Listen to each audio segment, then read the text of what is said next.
Hey there, welcome back to our channel. In today's video, we're going to walk through downloading and installing Windows Server 2022 in a virtual machine using VMware Workstation Pro on Windows 11. And then, we'll install and configure Internet Information Services 10. Be sure to stick around until the end because we're also going to set up a website, create a certificate signing request for a wildcard cert, and then install the completed certificate. So let's dive in.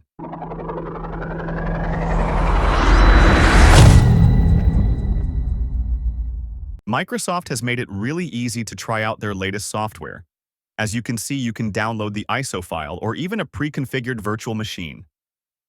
I'm old school, so I prefer doing the install myself. The file is just under 5 gigabytes, so the download will take 10 minutes or so depending on your network speed. The next step is to create the virtual machine and set the path to the ISO file. VMware will try to run the easy install wizard, but in my experience, it doesn't work if you try to install without the license key. And in this case, we don't have a license yet since we're just trying things out. As you can see, the install will start, but then we get this error message about the license terms and path not being correct. So remember earlier on where we picked the ISO file path? Instead, just select, I will install the operating system later. This will allow you to create an empty container for the virtual machine. While the virtual machine is off, just set the path to the ISO file and then turn it back on. This will allow you to see the familiar press any key to boot from CD or DVD. When you see this, immediately click inside the VM window and it will launch the installer as expected. If you've ever installed Windows Server before, this should look pretty familiar. Things will progress until you reach the screen to select which version of Windows Server 2022 you want to install. This is important to understand. The first selection in the list may look like what you want, but please note the second one. See how the second option indicates Desktop Experience? Desktop Experience means Windows Server will be installed with a graphical user interface. The first option in the list will install Windows Server with only a command line interface.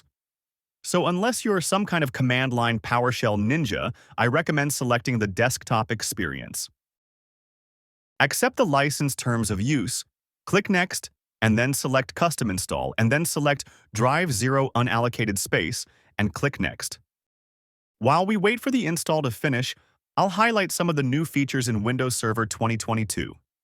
This version steps up security with built-in protections against cyber threats, making your servers safer right out of the box.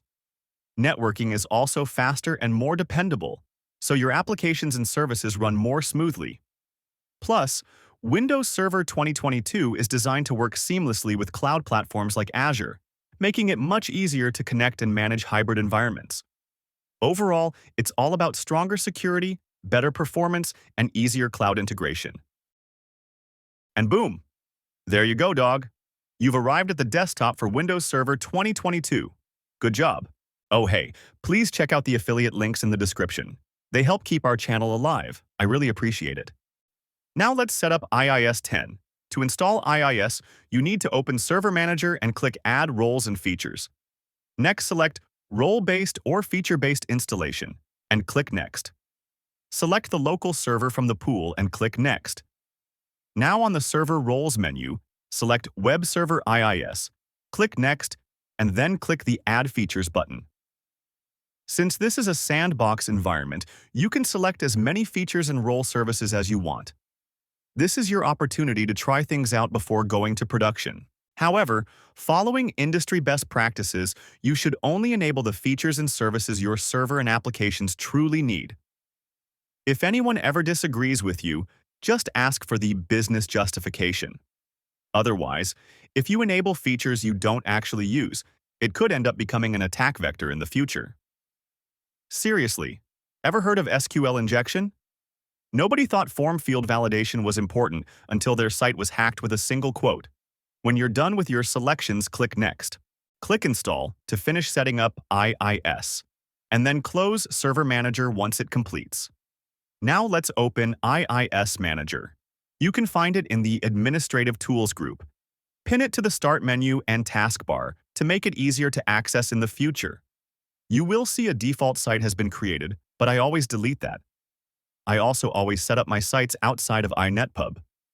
Wherever you create your sites, you should always follow the practice of least privilege. In this case, I'm removing inheritance from the parent and removing unnecessary users or groups. Each of my sites will have the bare minimum of permissions to run. In a moment, I'll add the app pool identity user account, but first we need to create the new site. Right-click on Sites and select Add Site. Enter the site name, local path, host name, and then click OK. Next, open the site properties and click Authentication. Switch the authentication from IUSR to App Pool Identity. This will offer your site the most security and, more importantly, protect any other sites on your server that you set up later. Next, go to the application pools and confirm that the identity for your site is correctly set to Application Pool Identity. Do not use the other built-in account options. They are less secure. Remember, you're not just protecting your site from other sites on the same server. You also need to protect your entire server from your own site in case it ever gets hacked. Now we go back to the site directory permissions and add the special user account for our app pool. The user account name matches the app pool name, and you can set it by typing IIS app pool / and your pool name, and then click OK. We're finally ready to test our site, but since this is a dev environment, we have to add our host name to the local hosts file.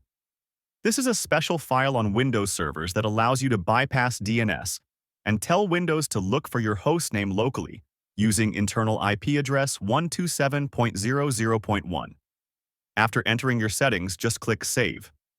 And now, when we enter our host name in a web browser, it will resolve to our local site instead of trying to go out on the internet. Next, I'll show you how to set up a wildcard SSL certificate and assign it to our site bindings. Back in IIS Manager, click on the server name, and then in the Features view, select Server Certificates. Then click Create Certificate Request. This will start the wizard to create a Certificate Signing Request, CSR.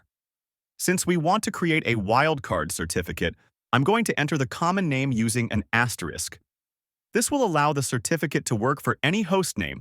Otherwise, if the site bindings do not match the common name, your web browser will generate an error. Be sure to switch bit length to 2048 because that is the minimum allowed by most SSL vendors. Next, just save the certificate signing request to a text file. You'll need to provide this to your SSL vendor to get a completed certificate. With my completed certificate back from a vendor, I've saved it locally to a file. Back in IIS Manager, head over to the Actions pane and select Complete Certificate Request to begin installing your new SSL certificate. Select the file with the completed cert and give it a friendly name. It can be anything. Now here's a pro tip. Change the certificate store from personal to web hosting. Introduced in Windows Server 2012, the Web Hosting Store is a special certificate store specifically engineered for web servers that need SSL scalability. Unlike the traditional personal certificate store, the Web Hosting Store is optimized to handle hundreds or even thousands of certificates without impacting server performance. This means IIS can quickly and efficiently serve secure connections to all your sites, making it a perfect fit for hosting providers or anyone scaling up their web infrastructure. With the new wildcard cert successfully installed, the only remaining task is to assign it in the site bindings. So back in the site properties, click Bindings in the Action pane. You can't switch the port 80 binding to use SSL, so click Add and then select HTTPS. Enter the host name of your site and then select Require Server Name Indication. Select your new certificate and then click OK. Server Name Indication, SNI, is another awesome feature that was introduced with Windows Server 2012 to make SSL much more scalable. With SNI, you can host multiple SSL certificates on a single IP address, which is a huge improvement over the old way. Before SNI, every website that needed its own SSL certificate also needed its own dedicated IP address.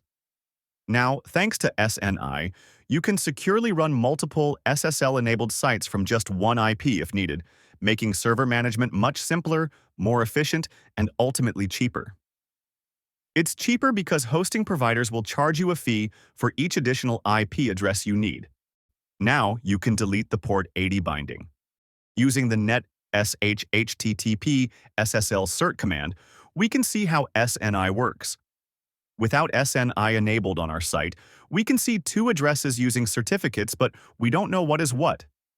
Port 8172 is the IIS remote admin port, which uses the built-in server certificate. When we enable SNI and run the command again, we can see port 443 is now associated with our site's hostname instead of an IP address. Now let's test our site again.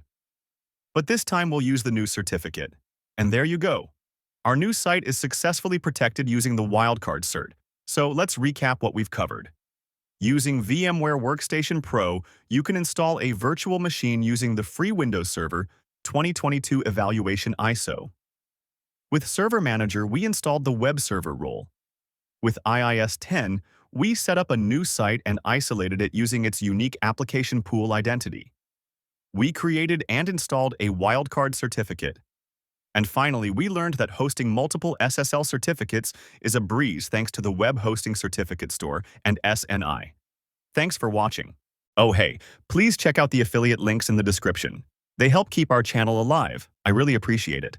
If you found this video helpful, be sure to like, subscribe, and hit the notification bell so you don't miss our next tech review. Thanks for watching, and we'll see you in the next video.